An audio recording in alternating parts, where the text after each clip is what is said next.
Guys, this is Watch Murder.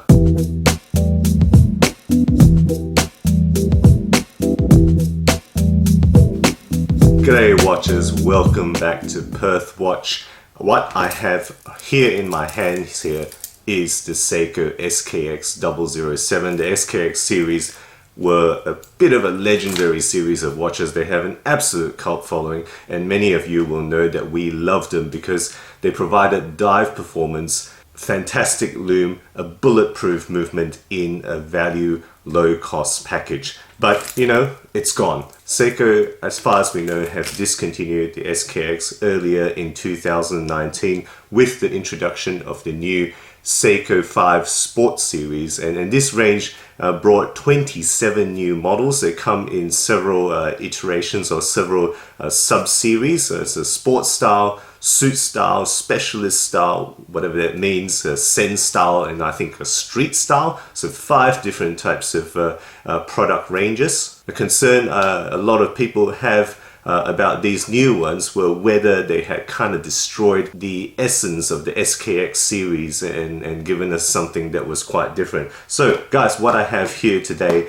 is the plain black and steel model, which is closest in appearance to the old SKX 007. I think there's very little doubt that this series is the style successor of the SKX, right? They've taken a lot of the look and design. If it isn't the spiritual successor, at least they've actually taken the style and put it into the series. So let's flip the camera around and get a closer look at this guy. Alright guys, so here we are with a closer look at the packaging here. So just a typical white cardboard box is what these things come in these days. That's kind of the par for the course. I won't spend a lot of time on the documentation, but you know, here's the guarantee and instructions, warranty certificate there, which is typical for Seiko. I will point out that this manual that comes with it is multi-caliber, as you can see there. 4R36 is the caliber.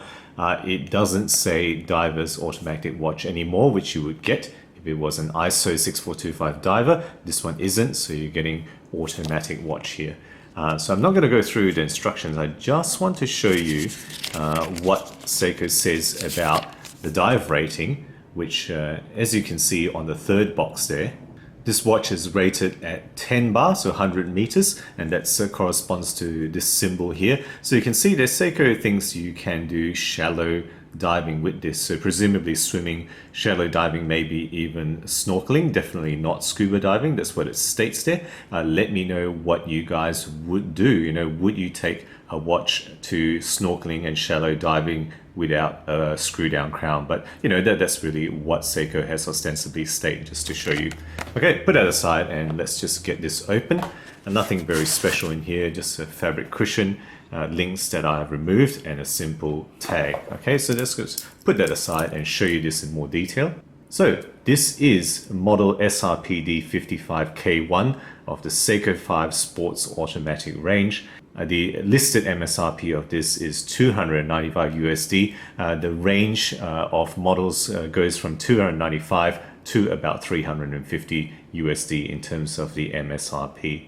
So first up guys, let's talk about the movement as I usually do. So movement in here is the Seiko 4R36 caliber. You've seen me talk about this caliber in multiple other reviews, so I'm not going to need to go through the specs there. The rated accuracy you can see on the bottom left there. This one has been running very well. It's running +2 seconds per day in the week that I've had this, so that is really quite excellent and pleasing. The quick set day date in this case is implemented at the 3 o'clock window, as you can see there, borderless 3 o'clock window, so there's nothing around that, and it's just that wide window showing the day and date, black writing on white disk in this case. Okay, talking about the case here, the case is identical to the SKX in terms of dimensions. 42.5 millimeter width there, 13 millimeters is the thickness to the top of the bezel. The glass is actually below the bezel. 22 millimeter lug width. In this case, they do provide drilled lugs, which is a pleasing addition because the original watch did not have that. Lug to lug distance between my thumbs is 46 millimeters, and overall weight is only 150 gram with those 4 links removed. Okay, so I'm just going to put the old SKX side by side here. If you have any doubt whether this is the style successor, hopefully this removes any doubt whatsoever. You can see essentially all the styling has carried over in terms of dimensions, as well as, the hands, indices, shapes and all that. But obviously there are little bits of upgrades here and there on the new watch.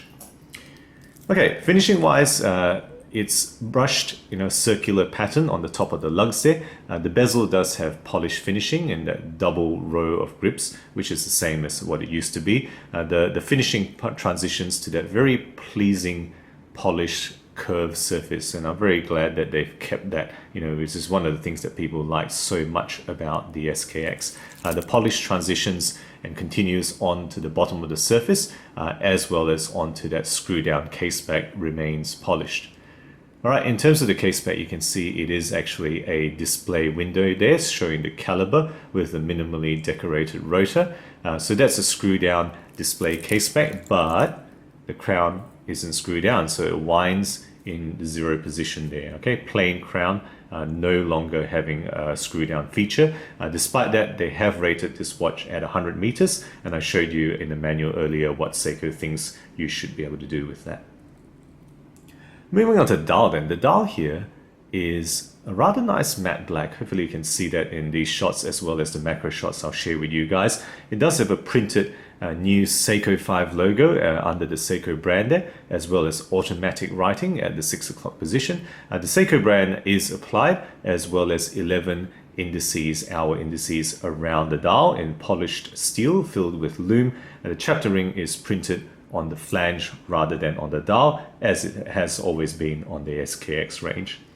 The hands here are polished steel syringe style and arrow hands, same as the original watch. A simple seconds hand with a lollipop on the counterbalance, and lume this time only on the dial. It doesn't have lume on the bezel. Of course, I'll show a lume shot here for you guys to see how it looks like in the dark. It is Seiko LumiBrite, and I'm pleased to report that this is excellent, right? It performs just as well as you would expect and definitely lasts through the night without any problems.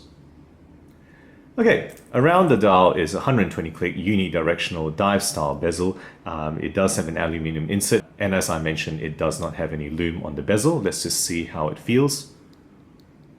Very silent. These bezels, some of the Seiko divers are very silent. You can hardly hear it even when I turn it quickly, but suffice to say it is unidirectional, 120 click, a little bit of backplay, not too much as you would expect for this range of watches. I'm going to try to get it back to precisely 12 o'clock as I can to talk about the alignment issues here, and there are some alignment issues. The bezel I think is not too bad, but the chapter ring, if you're a bit more chilled out, you probably don't care about it, but I think there is some misalignment there. If you look at the chapter ring closely, I think it's slightly more to the right than to the center. The bezel, again, not completely at precisely 12 o'clock. It's slightly to the left on this position here. So Seiko continue to be plagued by these alignment issues here.